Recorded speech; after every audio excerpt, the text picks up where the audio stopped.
Yes, please. Good morning, everyone. Welcome to RMS. And in today's revision class, we are basically covering accounting standards. And accounting standards के अंदर जो first मैं take up करने वाला हूँ, that is AS 19. And after that, 20, 22, 26 and 29. Clear? वैसे तो sir normally group 2 के अंदर हमारे पास जो अकाउंटिंग स्टैंडर्ड्स हैं वो टोटल तकरीबन 13 के आसपास हैं। क्लियर? बट मोर और लेस अगर नॉर्मली बात करें, काफी अकाउंटिंग स्टैंडर्ड आप लोगों के थियोरी बेस्ड हैं। क्लियर? थियोरी बेस्ड मतलब सब नॉर्मल कॉन्सेप्ट है, जस्ट 3-4 पेजेस का ही उसमें कंटेंट है, उससे ज्यादा नहीं है। बट जो यहाँ पे डिस्कशन का पार्ट रहने वाला है, ये सर अपने आप में न्यूमेरिकल अप्रोच वाले भी हैं, प्लस थ्योरेटिकली भी कवर किए जा सकते हैं, बट मैक्सिमम इनका जो चांस होगा वो आप लोगों को न्यूमेरिकल पॉइंट से ज्यादा होगा। Clear? So now come to the topic for today's AS 19। सबसे पहले सर AS 19 के बारे में ब्रीफिंग मैं आपको प्रोवाइड करवाऊंगा कि सर AS 19 के अंदर हम लोगों ने क्या क्या पॉइंट्स डिस्कस किए एंड किस किस पॉइंट में आप लोगों को थोड़ा ज्यादा फोकस करना है, उन पॉइंट्स के रिगार्डिंग हमारी डिस्कशन रहने वाली है। सबसे पहले तो सर AS 19 जो है वो लीजेस को क्या करता है कवर। क्लियर? एंड लीजेस के अंदर आप लोगों ने जो मेन कॉन्सेप्ट रीड आउट किया सर, एक तो होती है फाइनेंशियल लीज एंड दूसरी होती है जी operating lease. Sale and lease back अपने आप में कॉन्सेप्ट ही क्या है, डिफरेंट है, जिसमें sale and operating lease back भी हो सकती है, sale and financial lease back भी हो सकती है। बट द बुक्स मेंटेन करने का जो पॉइंट था सर, वो बुक्स मेंटेन होती हैं अलग अलग from the view point of कि आपकी फाइनेंशियल लीज है या ऑपरेटिंग लीज है। Clear? And most important one, अगर मैं नॉर्मली बात करूं, जितना भी न्यूमेरिकल पार्ट अच्छे वाला आप लोगों का है वो फाइनेंशियल लीज को लेकर ज्यादा है। क्लियर? तो आप लोगों ने यहाँ पे सबसे पहले तो ऑब्जेक्टिव में जो रीड आउट किया कि सर आपने जो लेसर एंड लेसी की बुक्स में जो ट्रीटमेंट है कि कौन एसेट रिकॉर्ड करेगा, जो उसके फाइनेंस चार्जेस होंगे, डेप्रिसिएशन को लेकर जो पॉइंट है वो लेसर लेसी की बुक्स में कैसे ट्रीट होगा। हमने सबसे पहले तो यहाँ पे जो डिस्कशन का पॉइंट किया, एक मेन चीज जो लीजेस के ऊपर लगती है, that is substance over form. Substance over form का मतलब क्या होता है sir? Economic reality rather than legality. अगर नॉर्मली हम बात करें, लेसर एसेट देने वाला, लेसी जिसको एसेट प्रोवाइड की जा रही है, मतलब जिसने एसेट किराए पे ली है। सर नॉर्मली जो पर्सन ऑनर होता है वही अपनी बुक्स में क्या करेगा, उसको एसेट क्लेम करेगा। बट सर यहाँ पे लीजेस के केस में सब्सटेंस ओवर फॉर्म क्या होगा, अप्लाई होगा। Clear? And substance over form में वर्ड क्या चलता है कि sir irrespective of legal ownership, हमें नहीं पता सर उसकी लीगल ऑनरशिप किसके पास है, asset is recorded in the books of क्या, लेसी। लेसी की बुक्स में वो एसेट क्या की जाएगी, रिकॉर्ड की जाएगी। अब जैसे आप लोगों ने फाइनेंशियल लीज का कॉन्सेप्ट करा है, फाइनेंशियल लीज में आप एंट्री फर्स्ट ही क्या पास करते हो, asset on lease account debit to lease liability account. Clear? जबकि सर मेरे पास ऑनरशिप भी नहीं है, स्टिल मैं उसको एसेट क्लेम कर रहा हूं अपनी बैलेंस शीट पे, स्टिल मैं उसके ऊपर डेप्रिसिएशन क्या कर रहा हूं, क्लेम कर रहा हूं अपनी बुक्स ऑफ अकाउंट्स में, जबकि सर मैं तो उसका ऑनर भी नहीं हूं। बट फाइनेंशियल लीजेस के अंदर आप लोगों का मेन कॉन्सेप्ट क्या चलता है, substance over form, which means economic reality. Sir reality को देखा जाए रादर देन लीगलिटी, कि लीगली कौन है उसको छोड़ते हुए आप इकोनॉमिक रियलिटी में बिलीव करें। नाउ स्कोप के अंदर तो सर आपके नॉर्मल पॉइंट्स हैं, इसमें तो कोई नहीं, बिकॉज मैं आपको मेन ब्रीफिंग करूंगा। क्लियर? क्योंकि अपने अदर स्टैंडर्ड्स के रिगार्डिंग भी डिस्कशन करनी है। तो यहाँ पे लीज का मतलब क्या है सर, एक एग्रीमेंट जो किन के बीच में होता है, दो पार्ट है सर, लेसर एंड लेस। एक एग्रीमेंट है जिसमें लेसर लेसी को क्या प्रोवाइड करता है, right to use an asset. Clear? For किस पर्पस के लिए, for an agreed period of time. पहली बात सर, हमारे बीच में जो टाइम होगा वो क्या होगा, एग्रीड होगा।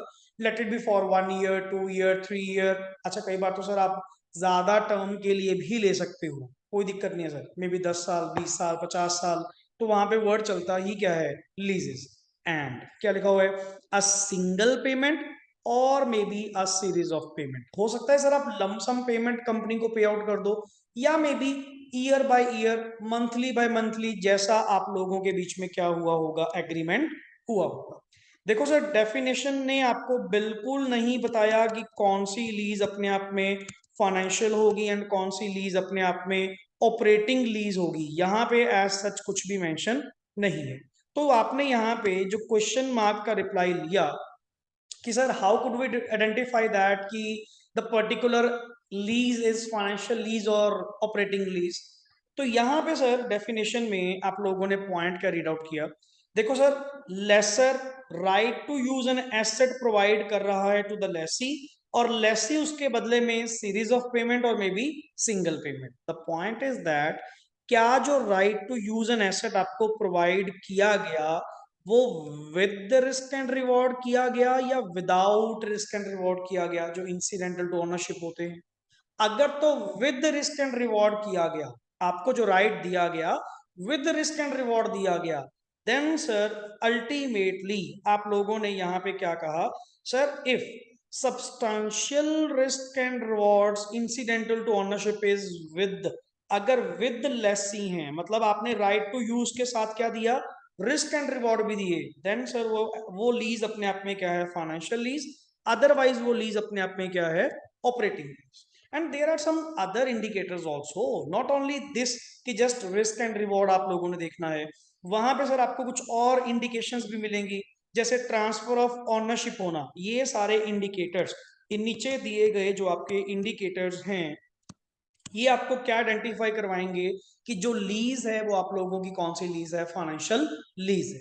जैसे ट्रांसफर ऑफ ओनरशिप होना at the end of the lease period for nil consideration और वेरी लो कंसिडरेशन, क्योंकि सर फाइनेंशियल लीज के अंदर तो एक लास्ट पॉइंट यहाँ पे रीड आउट करेंगे, जैसे lease period is almost equal to the economic life of asset. मतलब सर लेट इट बी, अगर मैं बात कर रहा हूं कि 5 साल की उसकी लाइफ थी, 4 साल के लिए, 4 इयर्स के लिए आपने उसको किस पे ले लिया, लीज पे ले लिया, तो sir major economic life of the asset तो आप कवर कर चुके। कि 5 में से 4 साल के लिए लीज पे लेना, मतलब सर ये तो फिर आपकी ही एसेट हुई ना, काइंड ऑफ। 4 साल तो वो आपके पास पड़ी रहेगी, अब 1 साल के लिए लेसर उसको वापस लेके क्या करेगा, वो आपको लास्ट ईयर में खुद ही बोल देगा कि सर अगर आपको ही रखनी है तो रख लीजिए। या फिर अगर हम बात करें कि एसेट जो है वो स्पेशलाइज्ड नेचर की है and can not be used by person, हमारे किसी काम की नहीं है सर, वो पर्टिकुलरली तुम्हारे ही काम आएगी, जैसे कहते हैं नहीं, कस्टमाइज्ड करके देना, कि वो एसेट पर्टिकुलरली आपके लिए ही क्या करवाई गई थी, प्रोवाइड करवाई गई थी। और अगर हम इसको टेकअप करेंगे भी, वापस अगर लेंगे भी, तो विदाउट नेसेसरी मॉडिफिकेशन ये हमारे किसी काम की नहीं, हमें उस पर नेसेसरी मॉडिफिकेशंस करवानी पड़ेंगी, देन जाके हम किसी और को प्रोवाइड कर पाएंगे। सर इससे बढ़िया आप ही रख लो, चाहे लो कंसिडरेशन दे दो, कोई प्रॉब्लम नहीं है सर, बट कम से कम आपके तो यहाँ पे यूज आ ही रही है, हम इसको टेकअप करके क्या करेंगे। या present value of lease rental, LR, lease rentals की present value with residual value is approximately equal to the cost of asset, और लेसर तो अपनी कॉस्ट क्या कर चुका, रिकवर कर चुका। अब जो कुछ भी मिलेगा वो तो एंटायरली उसका क्या है, प्रॉफिट। क्योंकि मैं तो सर जितना रेंट मैंने कवर करना था वो तो already with residual value and all मैं सब कुछ क्या कर चुका, कवर कर चुका, तो मेरे को कोई प्रॉब्लम नहीं अगर आप ये एसेट रख भी लेते हो। क्लियर। सो यहाँ पे हमारे लिए वर्ड चलता है कि sir what do you mean by minimum lease payment हमारी क्या होगी। मैं क्या, देखो सर दो वर्ड तो होते ही होते हैं, लीज रेंटल प्लस वो रेजिडुअल वैल्यू। मैं किसकी बात कर रहा हूं, मैं लेसी की बात कर रहा हूं, लेसी किराएदार। Clear, residual value. क्लियर, जो मैंने आपको क्या दी होगी, गारंटी दी होगी। अच्छा, मैंने प्रोवाइड करी हो या मेरे बिहाफ पे किसी ने प्रोवाइड करी हो, मेरे लिए ये दो वर्ड तो आएंगे ही आएंगे। प्लस प्लस कोई बार्गेन परचेज प्राइस अगर हमारे बीच में ऑलरेडी एग्जिस्ट करता होगा, तो ये सर मतलब आप ये मान के चलिए ये पॉइंट अपने आप में क्या है, कॉमन है, जो दोनों तरफ में अगर होगा तो इंक्लूड करेंगे, नहीं होगा तो नहीं करेंगे। बट सर ये जो तुम्हारी payment over the lease terms, मतलब lease rental plus residual value. Residual value कौन से वाली? Guaranteed residual value. वो भी किसके द्वारा? अगर लेसी ने या लेसी के बिहाफ पे अगर किसी ने क्या किया होगा, एग्री किया होगा, देन एमएलपी का वो क्या बनेंगे, पार्ट बनेंगे कि मेरी ओर से मिनिमम टू मिनिमम इतनी पेमेंट तो आपको करी जाएगी। क्लियर? और लेसर के पॉइंट से बात करें सर, लेसर वही लीज रेंटल्स प्लस जीआरवी और एक आप लोगों को ऊपर वो बार्गेन परचेज प्राइस जो भी होगा। क्लियर? प्लस प्लस अच्छा सर, यहाँ पे जो गारंटेड वाला पार्ट है, गारंटेड, अच्छा इसकी भी मिनिमम की बात कर रहे हैं, मैक्सिमम की बात नहीं कर रहे। तो मिनिमम में आएगा तो गारंटेड वाला पार्ट ही, अनगारंटेड वर्ड नहीं आएगा। मैंने आपसे मैक्सिमम लीज रेंटल्स नहीं पूछे, मैंने आपसे क्या पूछा, मिनिमम क्या मिलेगा, तो मिनिमम के अंदर गारंटेड वाला पार्ट आएगा। क्लियर? जीआरवी जो लेसी ने लेसी के बिहाफ पे या मुझे किसी इंडिपेंडेंट पार्टी ने भी अगर गारंटी दी हुई है तो मुझे तो सर मिलेगी मिलेगी। तो इसमें आपका एक्स्ट्रा पॉइंट जस्ट आया नंबर थर्ड। अदरवाइज एमएलपी की definition from both point of view, lessor and lessee point of view बिल्कुल क्या है, सेम। बट सर ध्यान रखिएगा, सिर्फ गारंटेड वाला पार्ट ही, गारंटेड वाला पार्ट ही आप लोगों की मिनिमम का पार्ट बनेगा। मिनिमम वर्ड बोल रहे हैं, मैक्सिमम नहीं बोल रहे हैं हम लोग। क्लियर? बट एमएलपी के अंदर जितने भी आप लोगों के कंटिजेंट रेंट होते हैं सर, जो परसेंटेज बेस्ड होते हैं, इन्फ्लेशन रेट बेस्ड होते हैं, कोई मेंटेनेंस कॉस्ट हुई, कोई टैक्सेस हुए जैसे जीएसटी हुआ, ये कभी भी आपके लीज रेंटल्स का पार्ट नहीं होते। प्योर इनकम की बात करो सर, प्योर एक्सपेंस की बात करो। Clear? So what do you mean by guaranteed? Guaranteed मतलब सर जब आपका लीज टर्म ये खत्म होगा देन आपकी एसेट की मिनिमम उतनी वैल्यू तो रहेगी ही रहेगी। अगर उतनी नहीं रहती तो आप अल्टीमेटली वो हमसे क्या कर सकते हैं, क्लेम कर सकते हैं। क्या लिखा हुआ है? If residual value of the asset is less than the guaranteed value. अगर सर आप लोगों की जो वैल्यू है वो लेस देन गारंटेड वैल्यू रहती है, देन लेसी नीड टू पे द बैलेंस अमाउंट। क्योंकि आपको गारंटी किसने प्रोवाइड करी थी? लेसी ने प्रोवाइड करी थी कि सर अगर आपको इतनी ना मिले तो आप मेरे से ले लेना। तो कोई बात नहीं सर, अगर गारंटी आपने करी है तो आपको पे आउट तो फिर करना पड़ेगा ही पड़ेगा। क्लियर? तो यहाँ पे गारंटेड वाला पार्ट ही डिस्कस किया गया एंड नीचे एक नोट, स्पेशली नोट दिया गया, रिमेंबर ओनली। क्या वर्ड लिखा गया? Remember only guaranteed residual value is part of minimum lease payment. Because मैंने वर्ड मिनिमम यूज किया, मैक्सिमम वर्ड नहीं यूज किया हमने। क्लियर? पहले यहां तक बताओ जी, यहां तक बेसिक्स आपके क्लियर? क्योंकि आगे अकाउंटिंग ट्रीटमेंट की हम बात करने वाले हैं। बताओ जी फटाफट एवरीवन।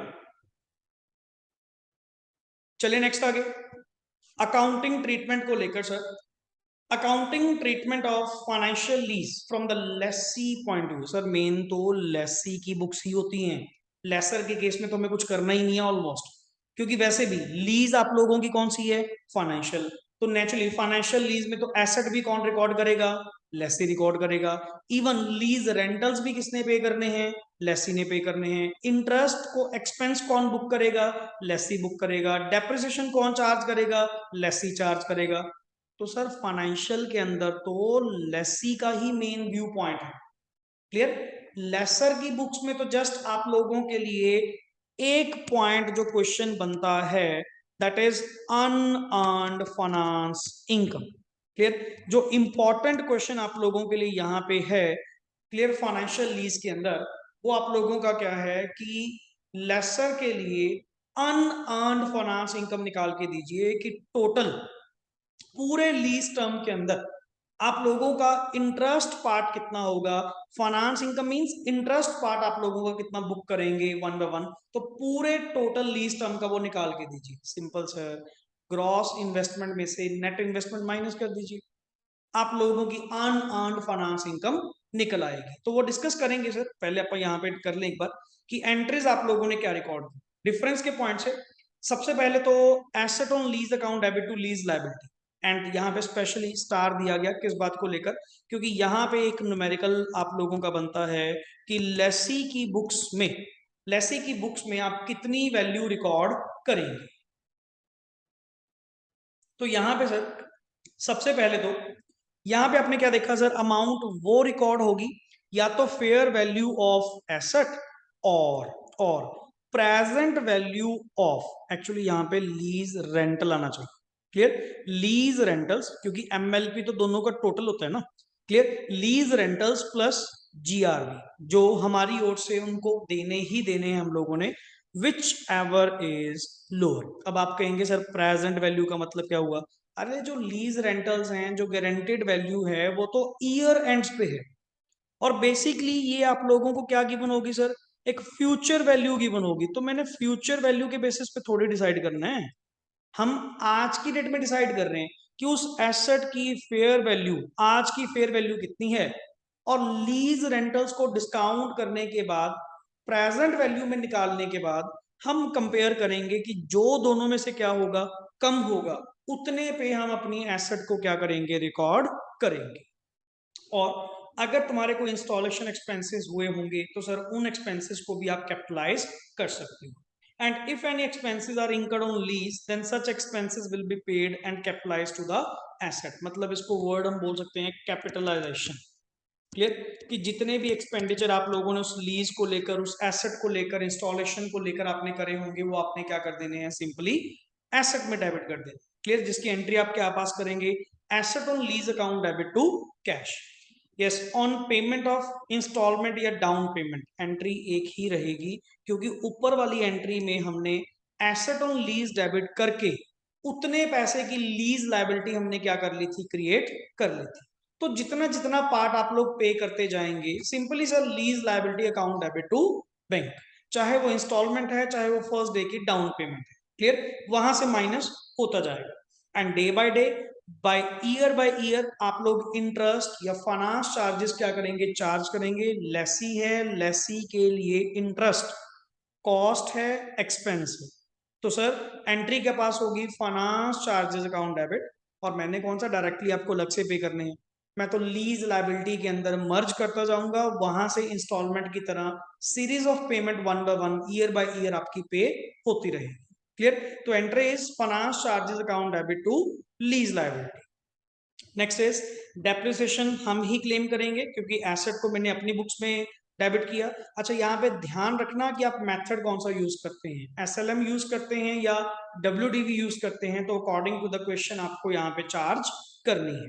दोनों सर एक्सपेंसेस मतलब डेप्रिसिएशन एंड फाइनेंस चार्जेस को एसपीएल के अंदर, प्रॉफिट एंड लॉस के अंदर आप क्या कर दीजिए, ट्रांसफर कर दीजिए, clear. So this is the accounting treatment basically for lessee. And अगर लेसर के पॉइंट से बात करें सर, लेसर आपने जिसको लीज लायबिलिटी कहा था, ये इसको लीज क्या कहेगा, रिसीवेबल, जो मैंने आप लोगों से अमाउंट क्या करनी है, रिसीव करनी है। एंड सर अगर मैं उन पर्टिकुलर गुड्स में डील करता हूं तो वर्ड क्या यूज करूंगा, सेल्स, अदरवाइज मैं वर्ड क्या यूज करूंगा, एसेट, कि मेरी बुक्स में से एसेट चली गई और आपकी बुक में वो एसेट क्या हो गई, डेबिट हो गई, that depends. Now amount would be, but sir एक चीज बताओ, यहाँ पे जो लीज रिसीवेबल की अमाउंट होगी वो कितनी होगी, जो उधर से लेसी पे करेगा, सर वो तो आएगी ही आएगी, plus plus main part is, देखो लेसी से इसको क्या क्या मिलना था, लीज रेंटल प्लस जीआरबी मिलनी थी सिर्फ, ये था जो लेसी ने मिनिमम पे करना था, किसको, लेसर को। बट सर मुझे सिर्फ ये थोड़ी मिलेगा, जो यूजीआरवी होगी, दैट इज अनगारंटेड रेजिडुअल वैल्यू जो होगी, वो भी तो रिसीव होगी, क्लियर। तो मैं तो अपनी बुक्स में, अरे ये तो मेरी बुक्स है ना लेसर की, मैं तो अपनी बुक्स में टोटल वैल्यू शो करूंगा, जैसे नॉर्मली मैं बात कर रहा हूँ कि जिसकी प्रेजेंट वैल्यू निकालने के बाद आपके पास कितना आया, 1,10,000, और ये 1,10,000 बना कैसे, सर इसके अंदर आप लोगों के लीज रेंटल प्लस जीआरवी हैं, जो किसने देने का वादा किया था, लेसी ने देने का वादा किया था, डन। मैं क्या जी इसमें ऐसे करो, प्लस 5,000 और प्लस कर लो, ये किस बात का, यूजीआरवी का, मुझे तो मिलेगा, तो मैं यहाँ पे 1,15,000 क्या करूंगा, डेबिट करूंगा, क्लियर। तो normally sir, and this present value मतलब इन तीन वर्ड्स की प्रेजेंट वैल्यू को वर्ड क्या यूज किया जाता है, net investment, clear.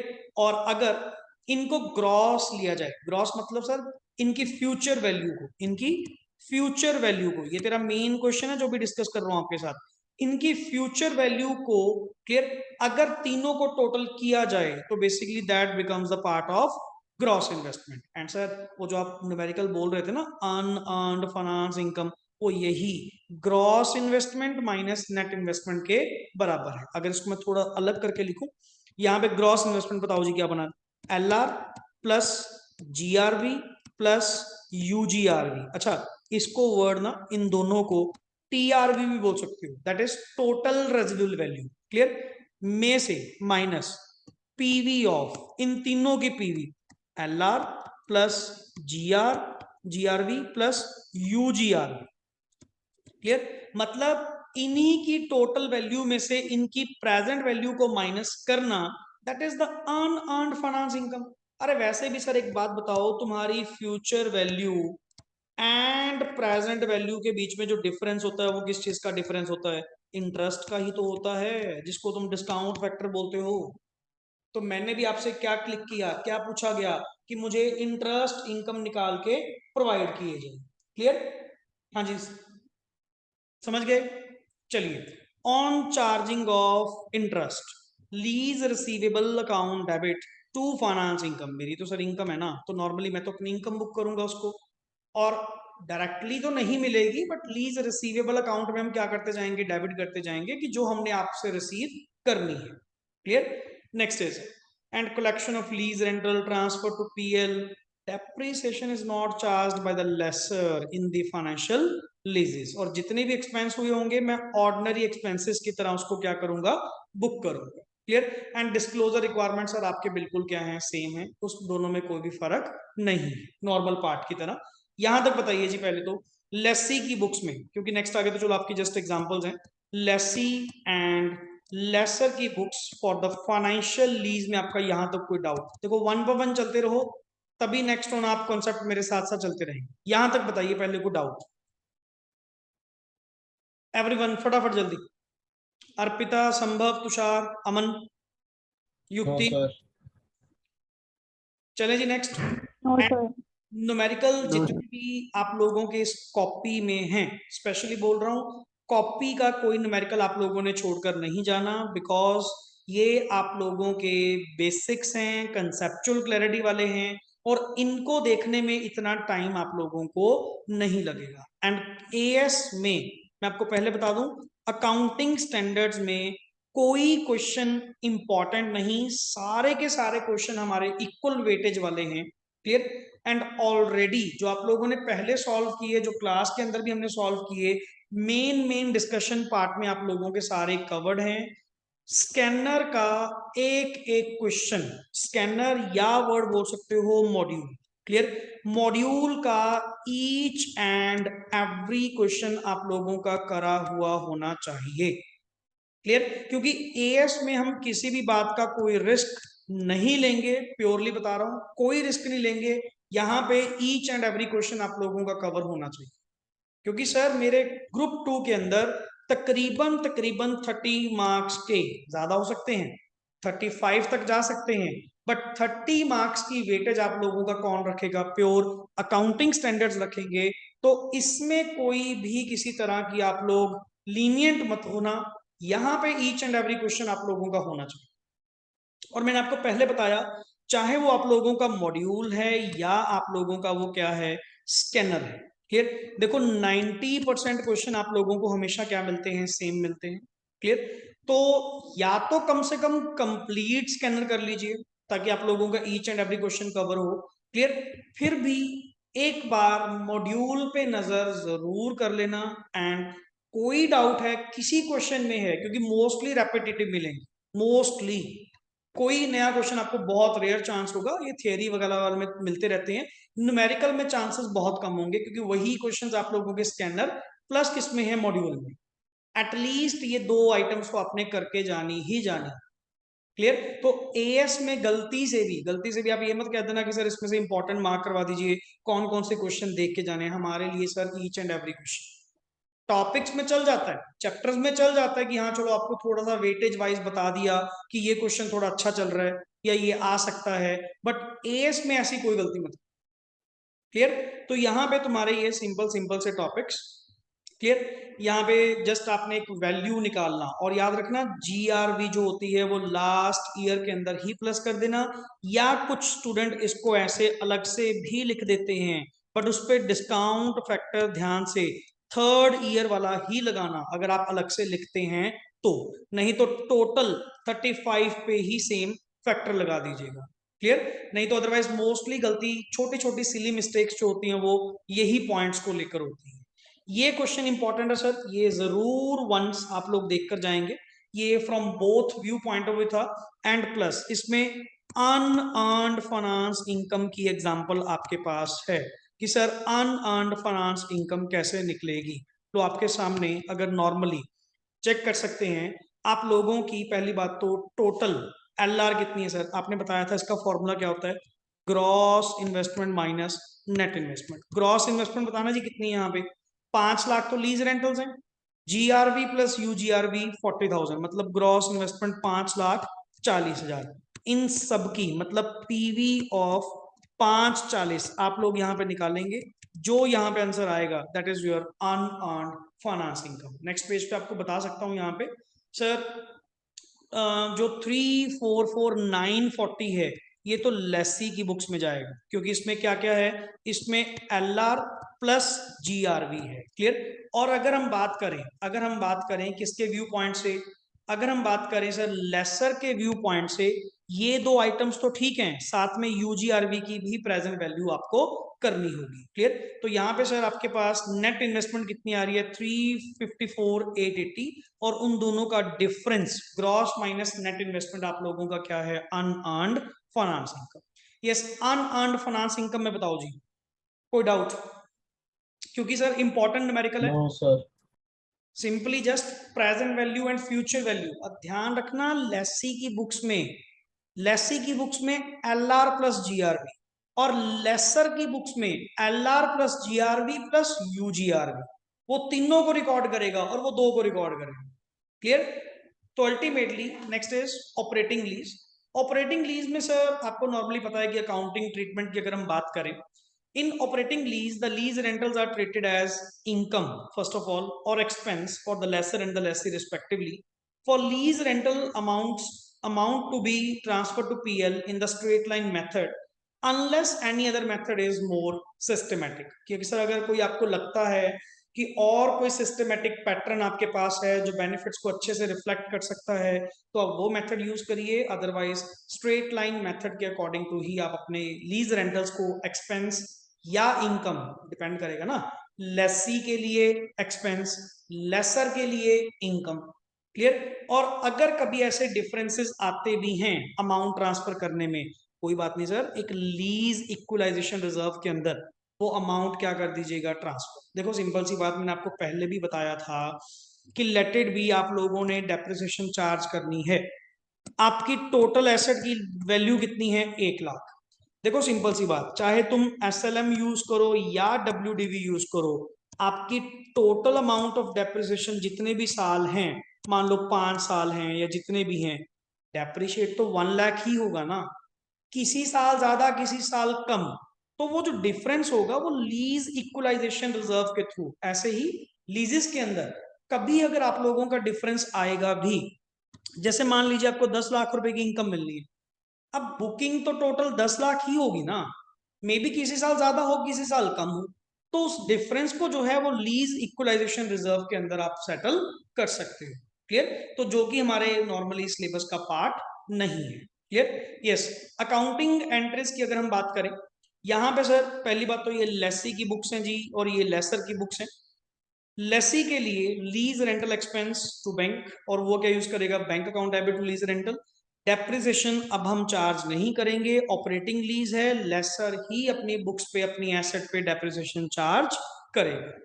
Transfer to PL, मैं sir normally profit and loss account debit to lease rentals जो हमारा एक्सपेंडिचर है, और ये लीज रेंटल्स को अपनी इनकम दिखाएंगे, डेप्रिसिएशन को एक्सपेंस दिखाएंगे। क्लियर, जो हमारा नॉर्मल पार्ट होगा। And disclosure requirements as usual जो हमारे चलते हैं। क्लियर, दैट मीन्स जो आपने पहले फाइनेंशियल लीज के अंदर रीड आउट किए, सेम कॉन्सेप्ट यहाँ पे क्या होगा, एप्लीकेबल। तो ऑपरेटिंग लीज बैक में तो इतना कोई कॉन्सेप्ट नहीं है। मेन चीज चलती है जिसमें आप लोगों ने खुद एंट्रीज बनाई थी, sale and lease back. Sir sale and financial lease back में तो काम ही नहीं है, उसने सीधा ही इग्नोर कर दिया। क्यों? एक चीज बताओ सर, अगर तुम सेल एंड लीज बैक करते हो और वो भी कौन से वाली, फाइनेंशियल वाली, तो सर आपकी बुक्स में से एसेट जाएगी कहाँ, ये तो बताओ। अगर तुम सेल करोगे एसेट को क्रेडिट करोगे और ऊपर से फाइनेंशियल लीज पे ले रहे हो तो एसेट दोबारा फिर तुम्हारी बुक्स में डेबिट हो जाएगी, तो डेप्रिसिएशन भी तो तुमने ही क्लेम करनी है। तो तुम्हारे में फर्क क्या पड़ा? फर्क तो कुछ नहीं पड़ा ना, एसेट तो तुम्हारी ही है।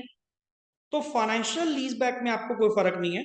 कहता प्रॉफिट और loss on the sale is not recognised in the profit and loss account, rather it is recorded as क्या, डेफर्ड गेन या लॉस। इसने तो सीधा ही वर्ड बोल दिया सेल एंड लीज बैक में। सेल करते टाइम जब आप एसेट को सेल करेंगे उस टाइम पे जितना भी प्रॉफिट या लॉस होगा वो डेफर्ड वर्ड में ही जाएगा। क्लियर?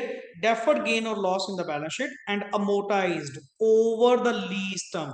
क्योंकि सर तुम्हारे यहां से एसेट गई और दोबारा फिर तेरे पास एसेट वापस आई, तो in the proportion of the depreciation, in the ratio of the depreciation, तो यहां पे वर्ड क्या आएगा, डेफर्ड ओनली। क्लियर? गेन हो या लॉस हो, डेफर्ड वर्ड ही क्या करेंगे आप लोग, यूज करेंगे। बट सर यहाँ पे जो तेरा sale and operating lease back है ना, यहाँ पे कॉन्सेप्ट आप लोगों का थोड़ा डिफरेंट है। क्लियर? क्योंकि एसेट अब फाइनली जा रही है सर, जा रही है। क्लियर? तो उस केस में हम लोगों ने यहाँ पे स्टेप वाइज बनाया था कोई पॉइंट, कि सबसे पहले तो हम यहाँ पे इंपेयरमेंट लॉस क्या करेंगे, चेक करेंगे कि जो भी ट्रांजैक्शन आपके पास गिवन है सबसे पहले तो आप इंपेयरमेंट लॉस क्या करेंगे, चेक करेंगे। इंपेयरमेंट लॉस किसके बराबर होगा सर, अगर आपकी बुक वैल्यू ज्यादा है एंड उसकी फेयर वैल्यू, मार्केट वैल्यू उसकी डाउन जा चुकी है, दैट मींस वहां पे इंपेयरमेंट लॉस है, जो कि इंस्टेंटली प्रॉफिट एंड लॉस में जाना चाहिए। मतलब सर तुम्हारी book value and fair value का जो डिफरेंस है that is impairment loss. Number one, step one में हमेशा जाते सर आप क्या चेक करें, पहले तो ये देखें क्या book value and fair value में कोई डिफरेंस है। अगर तो सर फेयर वैल्यू ज्यादा है फिर तो क्या प्रॉब्लम, बट अगर फेयर वैल्यू डाउन है, बुक वैल्यू कैरिंग अमाउंट आपकी ज्यादा है, तो सर पहले तो इंपेयरमेंट लॉस बुक कर लीजिए। क्लियर? अच्छा, नेक्स्ट इज देन हम चेक करेंगे कि डेफर्ड गेन है या डेफर्ड लॉस। और ये डेफर्ड गेन या लॉस जो डिफरेंस था वो डिफरेंस किस चीज का था, selling price and fair value का। अब एक कॉमन सेंस की बात बताओ, एक कॉमन सेंस की बात बताओ, अगर तो फेयर वैल्यू से ग्रेटर कौन है, सेलिंग प्राइस, तो सर वहां पे डेफर्ड गेन ही तो होगा कि मार्केट वैल्यू से ज्यादा आप लोगों को क्या मिल रहा है, प्राइस मिल रहा है, फेयर वैल्यू से ज्यादा अच्छा प्राइस आप लोगों को मिल रहा है। तो इन दैट केस अगर लेट इट बी, आपने दूसरा step number 2, check whether selling price sale proceeds greater than fair value. If greater than fair value then deferred gain. If उल्टा केस, अगर मैं कह रहा हूं जी फेयर वैल्यू ज्यादा है, क्लियर, एंड सेल प्रोसीड्स आपकी कम है, then it will be deferred loss. But sir deferred loss में आपने कहा था up to the amount of actual loss ही क्या करेंगे, बुक करेंगे, जितना तुझे एक्चुअल में क्या हुआ, लॉस हुआ, और वो भी तब बुक करना डेफर्ड लॉस अगर वो compensated with the reduction in the lease rentals है। मैंने आपको ट्विन कंडीशंस अगर याद हो, हमने यहाँ पे ट्विन कंडीशंस पढ़ी थी, एंड ट्विन कंडीशंस में आपने क्या रीड आउट किया था कि check whether there is an actual loss, क्या तुझे सचमुच में कोई लॉस हो रहा है, अगर तो यस, तो आप डेफर्ड लॉस क्या करेंगे, बुक करेंगे, प्लस डबल कंडीशन क्या थी, lease rentals are lower than the market. Clear? या lease rentals are reduced, clear, कि compensated with the reduction in the lease rentals, then only you will book deferred loss, otherwise आप deferred loss book नहीं करेंगे। Clear? तो नीचे और बाकी जो भी रेजिडुअल गेन या लॉस होगा वो इंस्टेंटली ट्रांसफर कर दिया जाएगा प्रॉफिट एंड लॉस में। तो तुमने यहाँ पे जितनी भी एंट्रीज बनाई, मैं कम से कम आपको 2 पॉइंट क्लियर कर सकता हूं कि अगर बैंक डेबिट करोगे तो बैंक के आगे तो सर सेल प्रोसीड्स ही आएंगी ना, इतनी तो कॉमन सेंस है। क्लियर? एंड टू एसेट के आगे, टू एसेट के आगे यहाँ पे जो वैल्यू आएगी वो कौन सी वैल्यू आएगी सर, यहाँ पे टू एसेट के आगे आपकी जो वैल्यू आएगी नेचुरली वो तो सर बुक वैल्यू आएगी। क्लियर। एंड अगर तेरा क्वेश्चन में इंपेयरमेंट लॉस होगा, मतलब फेयर वैल्यू डाउन है, बुक वैल्यू ज्यादा है, तो आपका नेचुरली प्रॉफिट एंड लॉस भी डेबिट आएगा। बट ये कौन से वाला है? इंपेयरमेंट लॉस वाला। क्लियर। एंड नंबर 3 स्टेप में आप क्या चेक करोगे सर? आपकी वो डेफर्ड गेन या लॉस।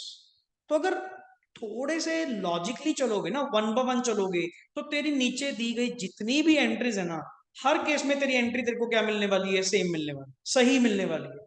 और ये आप खुद ही ड्राफ्ट करेंगे। क्लियर। और ये आपने देखा है लास्ट जो एग्जाम्स में जो क्वेश्चंस आ चुके हैं, 3-3 4-4 पार्ट्स में आपको आता है, एंड आपने जस्ट एक एंट्री पास ऑन करके प्रोवाइड करनी है।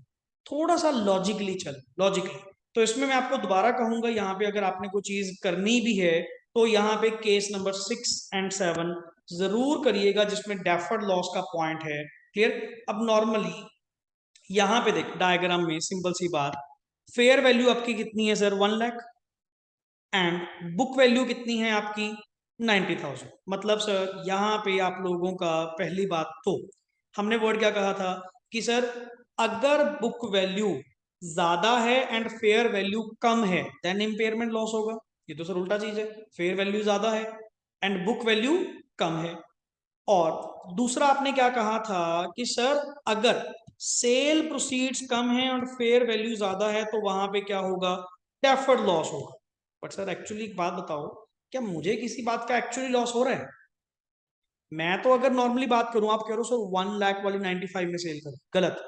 90 वाली चीज आपने 95 में सेल करी, तेरे को तो एक्चुअली 5,000 का क्या हो रहा है? प्रॉफिट हो रहा है।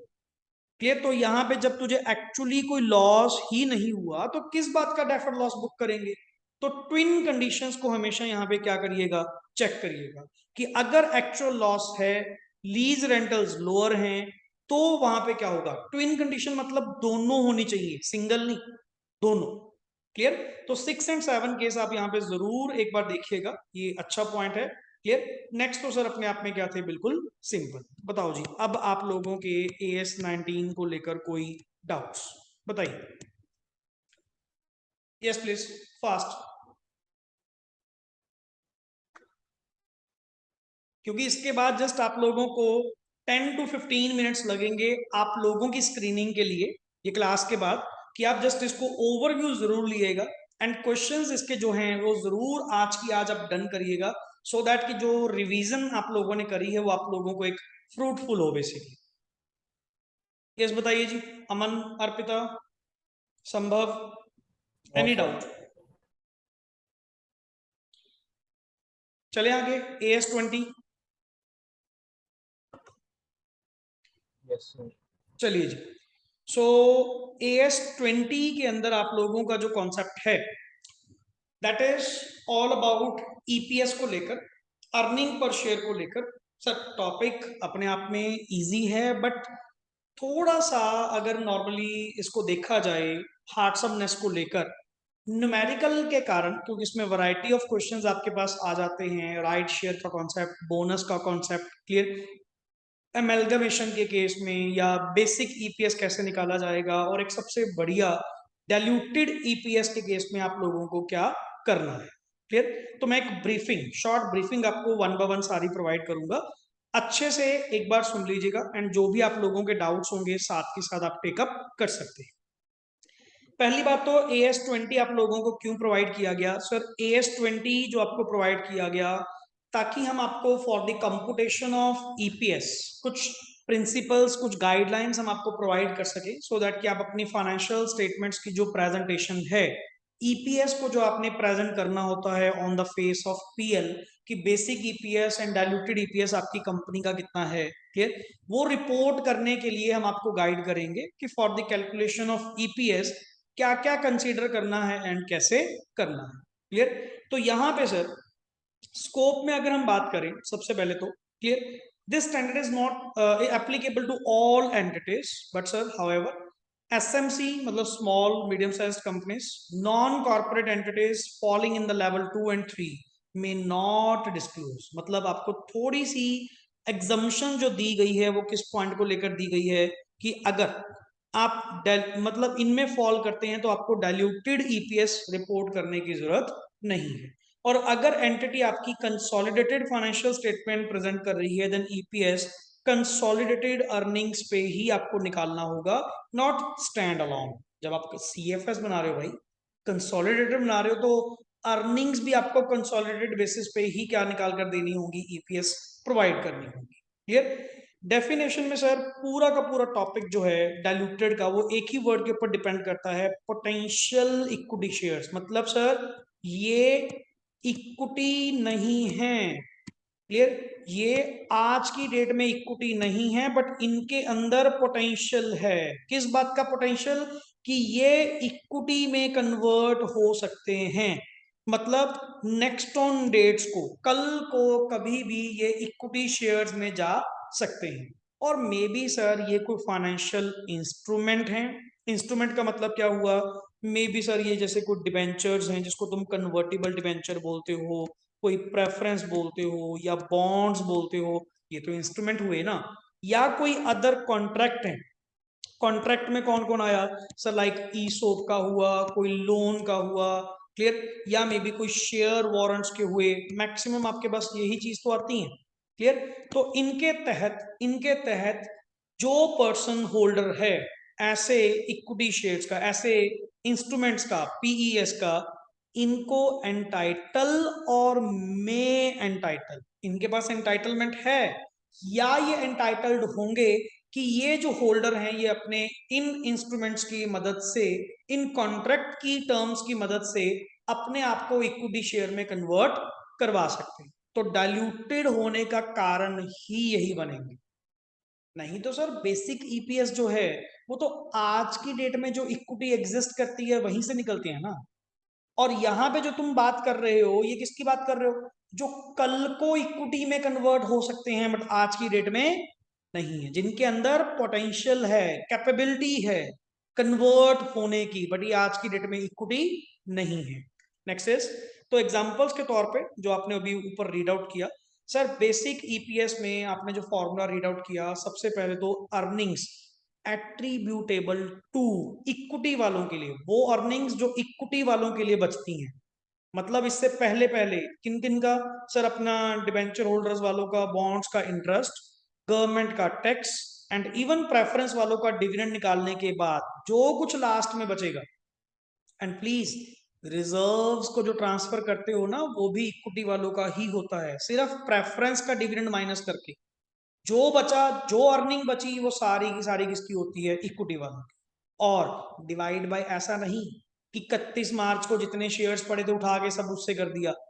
आपको वेटेड एवरेज क्या करनी है? यूज करनी है weighted average of outstanding equity shares के अकॉर्डिंग जो ड्यूरिंग द ईयर होंगे। मैंने आपको पहले भी समझाया था कि अल्टीमेटली सर एक बात बताओ, एक शेयर्स जो 1 अप्रैल से लगे हुए हैं और एक शेयर्स जो 1 अक्टूबर को हैं, 1 दिसंबर को हैं, या 1 जनवरी को हैं, क्या सबकी वेटेज सेम होगी? क्या सबकी कैपिटल इन्वेस्टमेंट सेम है क्या? कमाल है सर, एक तो स्टार्टिंग से लगा हुआ है, एक 6 महीने पहले लगा हुआ है, एक 4 महीने पहले लगा हुआ है, तो आपको वेटेज वाइज लेना चाहिए ना वहां पे। ये तो नहीं कि 31 मार्च को सारे एग्जिस्ट करते हैं तो सबको डिवाइड कर दो उठा के। Sir weighted average, weighted average मतलब टाइम के अकॉर्डिंग, वेटेड मींस टाइम को इंपॉर्टेंस देते हुए। क्लियर? तो यहां पे सर वही चीज आपको कैलकुलेशन के लिए दिया गया कि सर पैट, पैट का मतलब क्या हुआ? Profit after tax, even after सब कुछ, extra ordinary, exceptional, PPI, PPI means prior period items, minus preference dividend, preference dividend. और याद रखिएगा अब सीडीटी वाला कॉन्सेप्ट आप लोगों का वाइप आउट हो चुका है। कॉर्पोरेट डिविडेंड टैक्स वगैरह भी आपके सिलेबस में नहीं आएगा, वो पहले हुआ करता था सीडीटी। क्लियर? नहीं, पहले वो भी माइनस करना पड़ता था ना हमें, अब वो भी कुछ करने की जरूरत नहीं है। क्लियर? ऑन क्यूमुलेटिव शेयर्स तो ऑलवेज माइनस करेंगे बिना कहे सर, इवन बताकर भी ना गया हो, पर तुमने हेडिंग पढ़ा क्यूमुलेटिव प्रेफरेंस शेयर्स हैं तो डिविडेंड तो माइनस करना पड़ेगा क्योंकि इनका तो एरियर्स में रहेगा ही रहेगा। बट अगर वो नॉन क्यूमुलेटिव नेचर के हैं, अगर डिक्लेयर करा होगा तो माइनस करना, अदरवाइज प्रेफरेंस डिविडेंड माइनस करने की जरूरत नहीं है। ये सर आपके पास अर्निंग्स। अच्छा, ये पैट है। पैट मींस एक तो आफ्टर टैक्स और ऊपर इससे पहले आफ्टर इंटरेस्ट वगैरह भी सब कुछ हो चुका। क्लियर? तो 4 वर्ड्स तेरे सामने आए, क्या क्या? Interest, tax, extraordinary exceptional PPI and even preference dividend minus करने के बाद जो बचेगा that is earnings attributable for equity.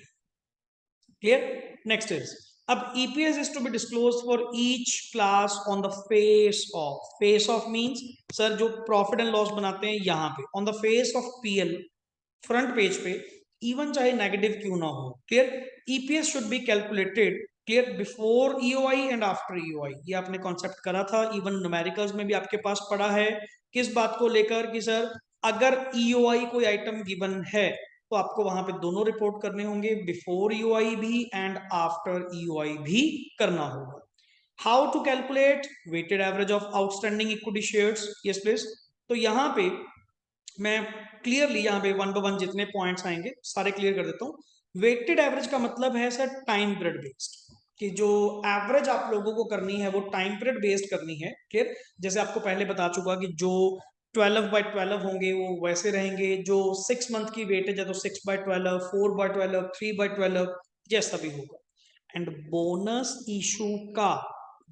Issue का कंप्लीट पीरियड हम क्या करते हैं, कंसीडर करते हैं। Bonus issue will be considered in previous period also for the computation of restated bonus. Clear? ये आप ऑलरेडी न्यूमेरिकल में बोनस कर चुके हैं, क्योंकि बोनस का कोई टाइम पीरियड नहीं होता, बोनस का ऑलवेज 12/12 ही क्या होता है, यूज होता है। इवन अगर करंट ईयर में आपने क्या दिया होगा, बोनस दिया होगा, तो प्रीवियस ईयर के अंदर भी जाके आप बोनस को क्या करेंगे, रीस्टेट करेंगे और दोबारा एक बार उसका रीस्टेटेड ईपीएस निकाल के देंगे। Clear? And if shares, main चीज, if shares are of different paid up value call money then calculation should be made on per rupee basis. सबसे बढ़िया चीज जिसके बेसिस पे आपका सबसे बड़ा क्वेश्चन इसमें गिवन है, आप जरूर करिएगा, मैं आपको बताऊंगा। एंड बायबैक को हमने ट्रीट करना है एज अ नेगेटिव आइटम। मतलब जैसे आप पब्लिक इशू करते हो ना, कि 1 जनवरी को शेयर आपने इशू करे थे तो आप 3/12 करते हो, बायबैक का भी वही करोगे, बस बायबैक की जो वैल्यू आएगी ना जो शेयर्स की, वो आप नेगेटिव में रिकॉर्ड करेंगे, क्योंकि ये जा नहीं रहे। बायबैक करने से आपकी ईपीएस की वैल्यू बढ़ती है, कम नहीं होती। नॉर्मली शेयर जितने ज्यादा इशू होंगे ईपीएस की वैल्यू डाउन जाती है, बायबैक से उल्टा बढ़ेगी सर, क्योंकि नंबर ऑफ शेयर कम होंगे। तो नेगेटिव में क्या करेंगे, रिकॉर्ड करेंगे। क्लियर? तो यहाँ पे सर ये वाला जो क्वेश्चन आपके पास, ये तो चलो छोटा सा क्वेश्चन था ईओआई, एक सबसे इंपॉर्टेंट बड़ा क्वेश्चन ये वाला सर, ये आप जरूर करिएगा, मस्ट डू। इसमें मतलब है कि ये मास्टर क्वेश्चन है, 2 साल का क्वेश्चन है, जिसमें आपके ओवरऑल व्यू पॉइंट्स यहाँ पे आप ध्यान रखिएगा। ये पर रुपी बेसिस पे, वहां पे वर्ड आया था ना कि अगर आपकी कॉल मनी डिफरेंट डिफरेंट है तो आप क्वेश्चन को पर रुपी बेसिस पे क्या कर लीजिएगा, कैलकुलेट कर लीजिएगा। तो अल्टीमेटली सर वहां पे पर रुपी बेसिस पे ही क्या किया है, हमने कैलकुलेट किया है। क्लियर? तो ये क्वेश्चंस मस्ट डू में आप लोग लीजिएगा, एंड जो भी आप लोगों का डाउट होगा इमीडिएटली आप मुझे पूछ सकते हैं।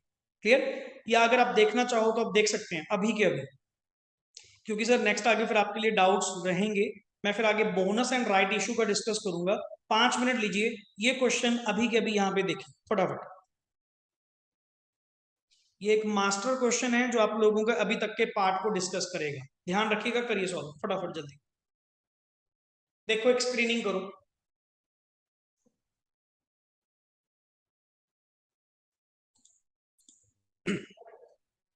Yes please. So in the previous आप लोगों ने जस्ट एक मास्टर क्वेश्चन के अंदर जो आपको मैंने लास्ट प्रोवाइड किया, उसमें आप लोगों का एक बेसिक्स क्लियर हो चुके। Now the topic comes about the bonus share and the right share. मैं 2-3 कॉन्सेप्ट इकट्ठे डिस्कस करूंगा एंड कुछ एक क्वेश्चन आपको यहाँ पे नॉर्मली प्रोवाइड करूंगा जो आप अभी के अभी सॉल्व करेंगे। सो यहाँ पे सबसे पहले तो लाइक आपके सामने एक एग्जांपल है कि 14, 15 एंड 15, 16 में जो आपकी अर्निंग है, अर्निंग आपकी सेम है सर 10 लाख 10 लाख। बोनस का इम्पैक्ट देखिएगा, करंट ईयर में 1 सितंबर 2015 को आपने एक बोनस डिक्लेयर किया 1:1 का। सर पहली बात तो बोनस के अंदर आपने बताया था कि टाइम पीरियड मैटर नहीं करता, bonus always be considered for the full period, complete period. That means अगर 40,000 शेयर आपने इशू किए होंगे तो for the calculation of the EPS it will be taken as 40। इसमें कोई वेटेज आपकी नहीं लगती। क्लियर? तो आपने जब करंट ईयर का निकाला होगा, करंट ईयर का बीईपीएस 10 लाख डिवाइड बाय 80, आपने कितना रिपोर्ट करा कि सर हमारा बेसिक ईपीएस कितना है 12.5, एंड प्रीवियस ईयर में आपने कितना करा होगा 10 लाख डिवाइड बाय 40, 25।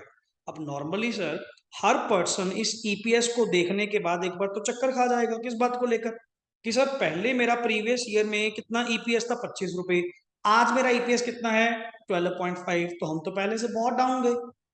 जबकि सर एक्चुअल में देखा जाए पहले भी तुम 10 लाख कमा रहे थे, अब भी कितना कमा रहे हो 10 लाख रुपए, क्या तुम एक्चुअली डाउन गए? तुम्हारा बेसिकली नंबर ऑफ शेयर बढ़ने से, डिनोमिनेटर चेंज होने से आपकी ईपीएस की वैल्यू क्या चली गई? डाउन चली गई। तो ये मैं तो समझ लूंगा क्योंकि मेरे को तो नॉलेज है कि ईपीएस के रिगार्डिंग ईपीएस क्यों आपका चेंज हुआ, बट मेरे स्टेक होल्डर्स को तो नहीं पता ना। उनको तो नहीं, उनको तो ये लगेगा कि 25 रुपए के जी 12.5 रहेगी, हमारी तो आधी वैल्यू रहेगी। उनको समझाने के लिए हमें बोनस को, जैसे आपने करंट ईयर के अंदर ट्रीट करा, पिछले साल के अंदर भी बोनस को जाके क्या करना होगा? रीस्टेट करना होगा, और उनको bonus after, sorry, BEPS after restating bonus उनको दोबारा निकाल के दिखाना होगा कि सर ये फाइनेंशियल ईयर कौन सा निकल रहा है 14-15। क्लियर? 15-16 में तो था, 14-15 में भी बैक 40,000 को ट्रीट करेंगे कि जैसे बोनस यहां पे भी अगर डिक्लेयर हुआ होता तो आपकी बीईपीएस की वैल्यू क्या होती। सर अब कम से कम उनको समझ में आएगा कि we are on same point, यहां भी 12.5 और यहां भी 12.5। इसीलिए बोनस को हमेशा हमेशा जिस ईयर में दिया गया उसमें तो ट्रीट करोगे ही करोगे, प्रीवियस ईयर के अंदर भी जाके आपको क्या करना होगा? रीस्टेट करना होगा। यहां से तुम्हारा टॉपिक निकलता है किस चीज को लेकर? राइट शेयर्स को लेकर। सर एक बात बताओ, राइट शेयर्स में आपने एक पॉइंट बताया था कि राइट शेयर्स ना तो बिल्कुल फ्री होते हैं और ना पूरा कंसिडरेशन के लिए होते हैं, एक्चुअली ये पार्शली होते हैं। पार्शली का मतलब क्या हुआ कि सर हम आप लोगों को, जैसे लेटेड भी यहाँ पे आप लोगों ने फेयर वैल्यू एक्स राइट निकाली, मैंने आपको पहले बताया था कंपनी आपको हमेशा गिनाएगी हम आपको 20 रुपए की चीज कितने में दे रहे हैं? 15 में दे रहे हैं। मैं कहा गलत, 20 रुपए की तो वो बिफोर राइट है, जब राइट डिक्लेयर नहीं हुआ था, जब राइट शेयर आप नहीं देंगे, मतलब नहीं दिए आपने, तब उसकी वैल्यू कितनी है? 20 रुपए है। मैं कहा सर आप ये बार बार मत गिनाइए कि 20 वाली चीज 15 में दी, 20 वाली चीज 15 में दी। एक्चुअली मैं यहां पे निकालूंगा एक्स राइट वैल्यू, मतलब राइट देने के बाद मैं तो यहां पे ये देखूंगा ना कि मुझे कितने का बेनिफिट हुआ, कि राइट देने के बाद उन शेयर्स की वैल्यू कितनी आई सर? 17.5। तो ये कहिए ना 17.5 वाली चीज आपने कितने में दी? 15 रुपए में। तो सर जो आपने पे करा ये तो पेड पार्ट है, ये तो आप लोगों का पेड पार्ट है, तो इसमें बोनस पार्ट कितना हुआ? बोनस पार्ट कितना हुआ? 2.5, जो बिल्कुल फ्री में कंपनी आप लोगों को क्या कर रही है? प्रोवाइड कर रही है। एंड सर बोनस वर्ड सुनते ही बोनस का ट्रीटमेंट आपको याद आना चाहिए कि अल्टीमेट सर फिर तो ये 2.5 के बराबर के जो शेयर्स होंगे, मैं इसको स्प्लिट कर लूंगा कि जैसे टोटल राइट शेयर आपके 40,000 है, तो 40,000 का 15/75 ये आप लोगों का पेड पार्ट। कितने शेयर्स आए? 34,285, 34,285। एंड फ्री शेयर्स कितने आए? 5,715। इसको नॉर्मल इशू की तरह ट्रीट करेंगे जैसे पब्लिक इशू करते हैं। क्लियर? और इसको मैं ट्रीट करूंगा किसके अकॉर्डिंग? अपने बोनस के अकॉर्डिंग। एंड बोनस नाम सुनते ही करंट ईयर भी प्रीवियस ईयर भी आप लोगों को रीस्टेट करना पड़ेगा। तो मेरे लिए अच्छा क्वेश्चन जो एक न्यूमेरिकल में बनता है 20 के अंदर, जो बढ़िया यूजली काफी बार भी आ चुका, वो आप लोगों का पार्ट कौन सा है? सर यही पार्ट है। क्लियर? अब देखिए यहाँ पे करंट ईयर का जो इस साल का बोनस अब निकालेंगे, सॉरी बीपीएस, 10 लाख की अर्निंग डिवाइड बाय 40,000, तो सर आपके पास ओपनिंग शेयर ही थे। बोनस पार्ट था, बोनस में आपने क्या बताया था कि टाइम पीरियड कंप्लीट ही लेना होता है। एंड पेड पार्ट के लिए नॉर्मल इशू की तरह ही ट्रीट करेंगे, मतलब डेट रेलेवेंट है, तो आपने जब भी इशू करे होंगे, तो यहाँ पे आई थिंक सो आपका 1 अगस्त था, 1 अगस्त से आप लोगों के कितने महीने बनते हैं सर? 8 महीने। तो 8 महीने के अकॉर्डिंग टू ही, क्लियर, आप यहाँ पे क्या करेंगे, इसको ट्रीट करेंगे। एंड सर लास्ट ईयर का इन्होंने वैसे करके नहीं दिखाया हुआ क्योंकि आपको अर्निंग्स नहीं गिवन होंगी, अदरवाइज मैं इस बोनस को प्रीवियस ईयर में जाके भी क्या करता, रीस्टेट करता, क्लियर, एंड उसमें भी कंप्लीट पीरियड के अकॉर्डिंग, क्लियर, ये लिखा हुआ देखो, बोनस रीस्टेट भी करेंगे इन द प्रीवियस ईयर। तो ये सर सारा पार्ट आप लोगों को इंग्लिश में लिख के दे दिया गया कि ultimately sir fair value ex right आप कैसे निकालेंगे, क्लियर, उसमें से नेक्स्ट आगे सर पेड पार्ट कैसे निकाला जाएगा। अब तेरे को फॉर्मूला अगर दिख रहा हो, ये फॉर्मूला क्या बना, 40,000 शेयर थे इनटू राइट का प्राइस कितना था, 15 रुपए, and fair value ex right कितनी थी, 17.5, बन गया जी formula, clear. And while calculating and all treatment of bonus, ये सारा पार्ट आप डन कर चुके हो, क्लियर। अमेलगमेशन वाला मैं अभी आपको करवाऊंगा, बट उससे पहले एक आपके पास ये वाला क्वेश्चन है सर, आप इसको अभी देखिए, जो हमने बोनस एंड राइट को डिस्कस किया, क्योंकि अमेलगमेशन का इसके बाद मैं आपको डिस्कस करवाऊंगा, पहले यहां तक देखिए एक बार फटाफट जल्दी ये क्वेश्चन। नेट प्रॉफिट, और आपको पहले बताया था 2017 लिखा हुआ है, मतलब ईयर कौन सा हुआ, जनवरी टू दिसंबर, क्लियर। अगर लिखा होता 17-18 तो मतलब अप्रैल टू मार्च, ये गलती मत करना, बेसिक सिली मिस्टेक मत करना ये वाली। और कंपनी आपको बार बार बोल रही है कि हमने 21 रुपए की चीज आपको 15 रुपए में दी, मैं कैसा, रुको तो सही, ये तो आपकी बिफोर राइट है, मैं निकालूंगा एक्स राइट वैल्यू, क्लियर, और जिसका फॉर्मूला आपके सामने नीचे पड़ा है सर, अल्टीमेट करिए सॉल्व, इसको देखिए एक बार फटाफट।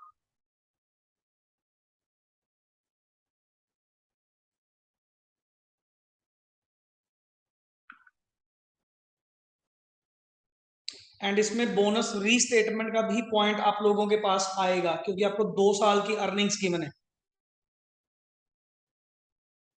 17 की गिवन है, 18 की भी गिवन है, तो 2017 का, और राइट आप इशू कब कर रहे हो, 18 में, और वो भी 1 मार्च को, तो इसमें कितने महीने हुए, ये 10 मंथ्स हुए वो पेड पार्ट के लिए, 10 मंथ्स। करिए सॉल्व फटाफट। रेशो आपकी है 1:5, मतलब 5 के बदले में एक राइट शेयर, अगर 5 लाख शेयर्स हैं तो 1 लाख राइट शेयर्स आपको प्रोवाइड किए जाएंगे।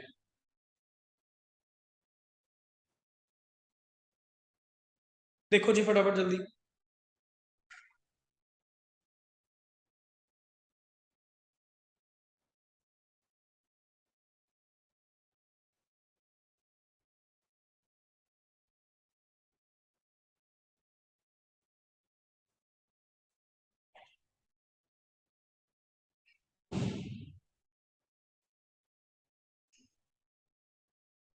Do it fast.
If done तो बताइए जल्दी, अदरवाइज नेक्स्ट एमलगमेशन का एक पॉइंट है वो डिस्कस करेंगे।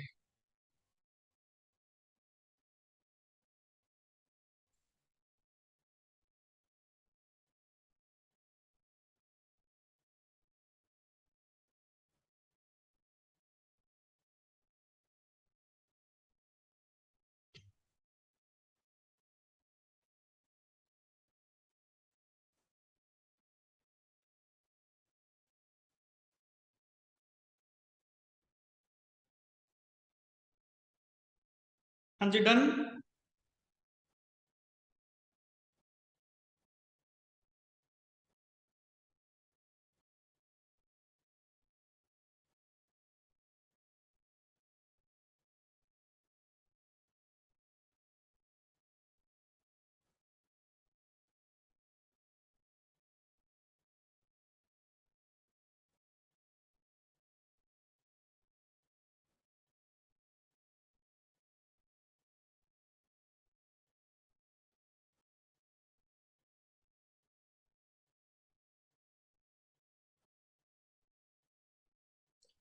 यस एवरीवन, बताओ जी फटाफट जल्दी, करें नेक्स्ट आगे। Yes, sir.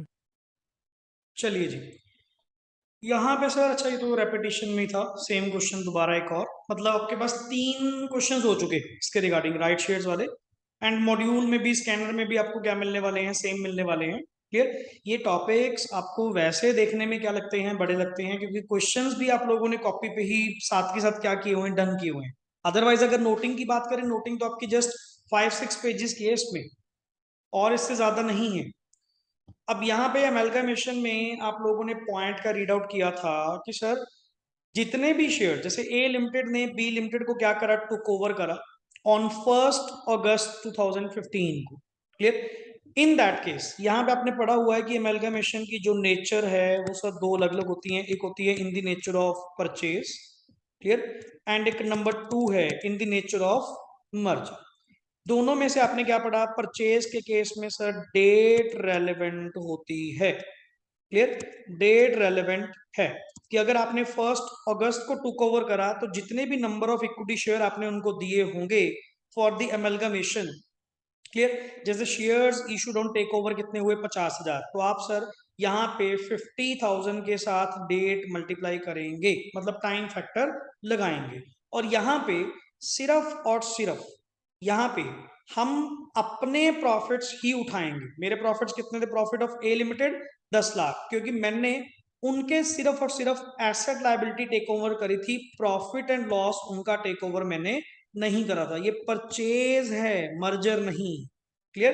तो treated like public issue, date relevant है। बट सर अगर मर्जर होगा तो मर्जर के केस में सिर्फ और सिर्फ एसेट लायबिलिटी ही नहीं, रिजर्व एंड सरप्लस भी, प्रॉफिट एंड लॉस भी साथ में टेक ओवर किए जाते हैं। तो इसीलिए टिल डेट उनका जितना प्रॉफिट होगा वो भी हमारे में क्या होगा, इंक्लूड होगा। और यहाँ पे डेट रेलेवेंट नहीं होती, एंड फुल पीरियड के लिए ही आप उसको फ्रॉम द बिगिनिंग क्या करेंगे, काउंट करेंगे। फिर तो शेयर जैसे सर आपके पास पड़े मेरे पास पड़े, एक ही बात है। क्लियर। तो normally sir merger and purchase में आप लोगों का ये डिफरेंस था। यहां तक बताओ जी, कोई डाउट इसमें, फटाफट जल्दी, कि सर क्योंकि क्वेश्चन आपके पास एक ही था, या मे भी शायद आपको स्कैनर में या मॉड्यूल में एक देखने को मिल सकता है, अदरवाइज मैंने एग्जांपल के तौर पे ऑलरेडी बीच में मेंशन कर रखा है। यहां तक बताइए जी फटाफट, क्योंकि नेक्स्ट आगे आप लोगों का डीईपीएस, डाइल्यूटेड ईपीएस के रिगार्डिंग हम डिस्कस करेंगे। बताओ जी। हाँ जी, डन पार्ट एवरीवन, बताओ भाई। Yes, sir. Yes, sir.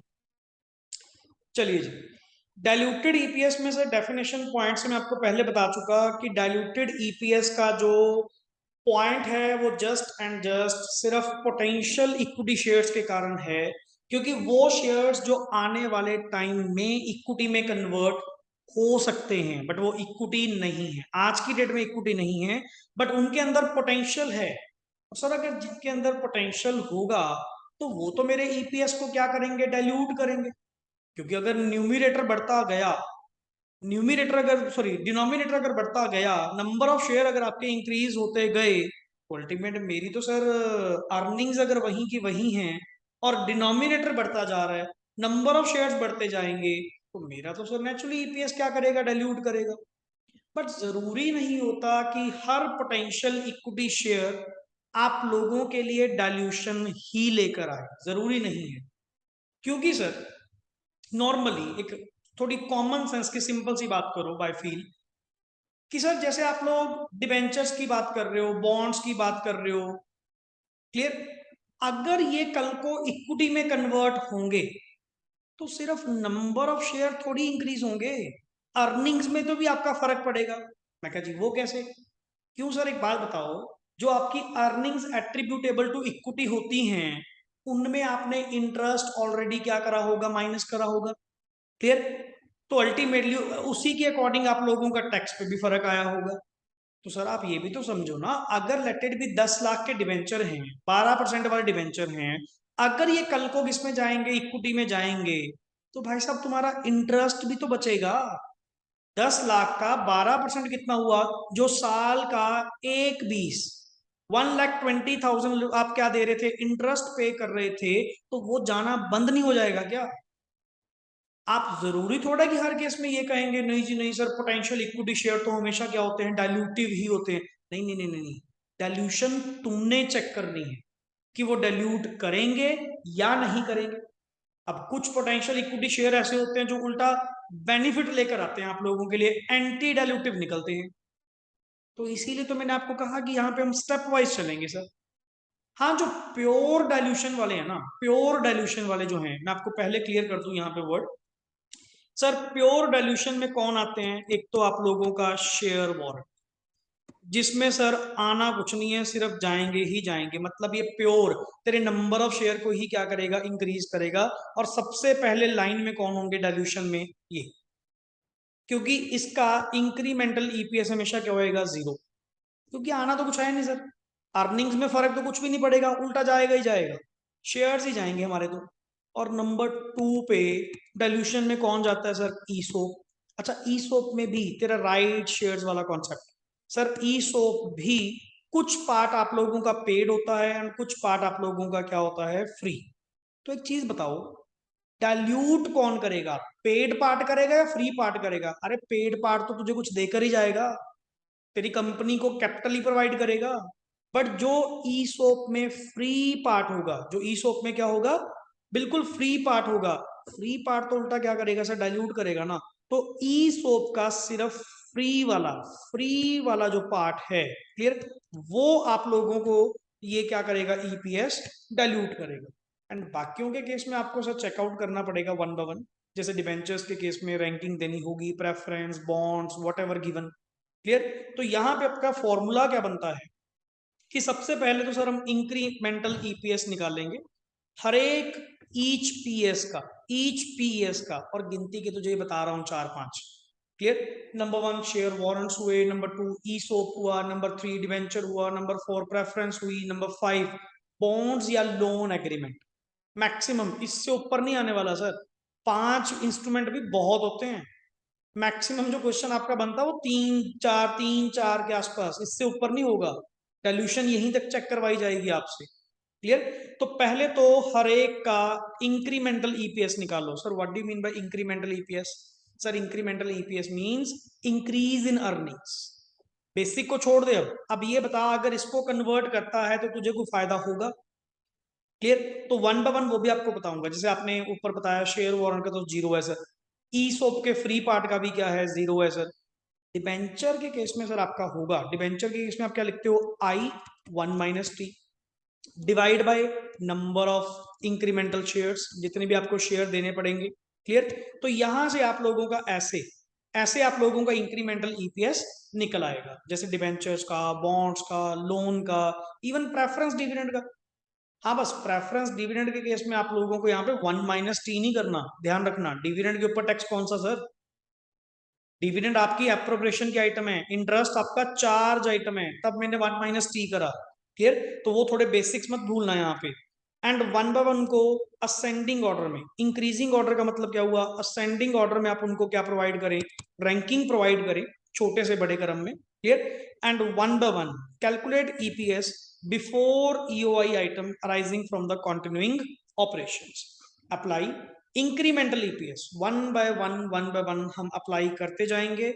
And जो डाइल्यूटिव, एंड डाइल्यूटिव चेक करने का मतलब अपने प्रीवियस वाले से, नॉट फ्रॉम द स्टार्टिंग वाले से, प्रीवियस वाले से आप क्या करते जाएं चेक, और जहां पे वो एंटी डाइल्यूटिव निकला वहीं पे क्वेश्चन आपका क्या कर दिया जाएगा, स्टॉप कर दिया जाएगा कि सर अब आपकी जो गेम है वो एंटी डाइल्यूशन में जा चुकी, क्योंकि आप रैंक वाइज ही चल रहे थे। मैंने एक एक करके डाइल्यूशन चेक करनी स्टार्ट करी और यहां पे जाके वो क्या निकला, एंटी डाइल्यूटिव। तो आगे वालों के लिए आपको कुछ भी करने की जरूरत नहीं है, क्लियर। चलिए एक क्वेश्चन है जहां पे मैं आपको थोड़ा सा यहाँ पे पार्ट बता देता हूँ, ये ई सोप की स्पेशल लिखा हुआ है कि टोटल ई सोप में से पेड पार्ट वाला माइनस करके फ्री पार्ट आप निकाल लीजिएगा, और लिखा हुआ है ईसोप के केस में बोनस पार्ट जो होगा, फ्री पार्ट जो होगा ही ईपीएस को क्या करेगा, डाइल्यूट करेगा, क्योंकि कोई एक्स्ट्रा अर्निंग नहीं आएगी, क्लियर सर? डिस्क्लोजर रिक्वायरमेंट छोड़िए, एक क्वेश्चन आपके पास यहाँ पे जैसे ये पड़ा है 9% कन्वर्टिबल प्रेफरेंस शेयर, और ध्यान रखिए यहाँ पे सीडीडी का कॉन्सेप्ट आप लोगों का पुराना है, नया कॉन्सेप्ट आपके पास सीडीडी वाला नहीं आएगा। डायरेक्टली जस्ट 6 लाख का 10% कितना हुआ? 6 लाख का सॉरी 9% कितना हुआ? 54,000। आप यहाँ पे वन बाय वन क्या करेंगे? चेक करेंगे। And please date of conversion matter नहीं करती कि सर ये जो पोटेंशियल इक्विटी शेयर है वो कब कन्वर्ट होंगे। अरे जब मर्जी हो कन्वर्ट तो होंगे ना, इक्विटी में तो जा सकते हैं ना। अब जैसे ये रहा डिबेंचर आपके 1-1-25 में जाके कन्वर्ट हो सकते हैं, अरे होंगे तो सही ना। तो आप नॉर्मली यहाँ पे डाइल्यूशन चेक करते टाइम सिंपली कहिए 54,000 divide by number of equity share convert करने पे कितने मिलेंगे? 40,000। मैंने सीडीटी यहाँ पे इंक्लूड नहीं करा। क्लियर? अच्छा, डिबेंचर के केस में 5 लाख के हैं, 15% हैं, तो कितना बचेगा? 75 बचेगा, बट वही 1 माइनस टी टैक्स लगाने के बाद, और शेयर दिए जाएंगे 30। ऐसे इंक्रीमेंटल ईपीएस, शेयर वारंट के केस में तो सिर्फ 5,000 था, 0 ईपीएस। तो आपने यहाँ पे वन बाय वन निकाला। ये पड़ा सर, ये सीडीडी के साथ है, ये सीडीडी के साथ है, बट आपने नहीं करना अगर नहीं गिवन होगा। डिबेंचर का सेम केस आपने निकाला, एंड फर्स्ट रैंक में कौन आया? Share warrant. One by one basic EPS में, जैसे इन्होंने तो लैब बनाई हुई है ना डायरेक्टली जस्ट शो करने के लिए, आप ये फॉर्मूला भी लगा सकते हैं कि वन बाय वन उसकी डाइल्यूशन चेक करूंगा। पहले तो ये कौन है तुम्हारा? बेसिक। ये कौन है जी आपका? बेसिक। ये कौन आए? Rank wise. रैंक 1 किसका था? शेयर वारंट का। 0/5000। यहां तक चेक कर, यहां तक चेक कर, यहाँ पे लैब देख तेरे सामने। बेसिक 8.33 था, और इनको करने के बाद 7.69 हुआ। यस सर, डाइल्यूटिव है, मतलब ये जो इंस्ट्रूमेंट है ये डाइल्यूटिव है। फिर आगे जब चेक करा फिर वो डाइल्यूटिव निकला, और मैंने लिखा हुआ है compare it with the previous, not the basic. Clear? Immediate previous वाले के साथ। क्लियर? सेकंड रैंक में कौन थे सर? ये सेकंड रैंक में कौन आया था अपना? ये प्रेफरेंस वाले, मतलब प्रेफरेंस भी आपकी डाइल्यूटिव है। इवन डिबेंचर भी आपके क्या निकले? डाइल्यूटिव निकले। जहां पे आप लोगों का एंटी डाइल्यूटिव आ गया, जैसे फॉर एग्जांपल 7.69 के बाद यहां पे कितना आ जाता? 7.90। For example 7.90। क्लियर? तो ये वर्ड क्या कन्वर्ट हो जाता सर? ये एंटी डाइल्यूटिव, मतलब प्रेफरेंस शेयर आपके क्या हैं? एंटी डाइल्यूटिव हैं। क्लियर? एंड नेक्स्ट आगे ये कुछ भी आपको परफॉर्म करने की जरूरत नहीं थी अगर ऐसा होता। क्लियर? जो मैंने पीडीएफ आपको शेयर करी है या स्कैनर में जो क्वेश्चन आप करेंगे उसमें आपको एंटी डाइल्यूटिव का पार्ट भी मिल जाएगा। क्लियर? तो ये तब तक चलता रहेगा, तब तक डाइल्यूटिव रहेंगे, मतलब तब तक ऐड करते रहेंगे जब तक डाइल्यूशन है। एंड किसी स्टेज पे अगर वो एंटी डाइल्यूटिव हो गया तो आगे वाला पार्ट आपको करने की जरूरत नहीं है। Is that clear? देखो जी, इस क्वेश्चन को प्रॉपरली यहां तक एक बार सम अप करें, अच्छे से 5 मिनट लीजिए, इसको प्रॉपर वे से यहाँ पे सॉल्व करें।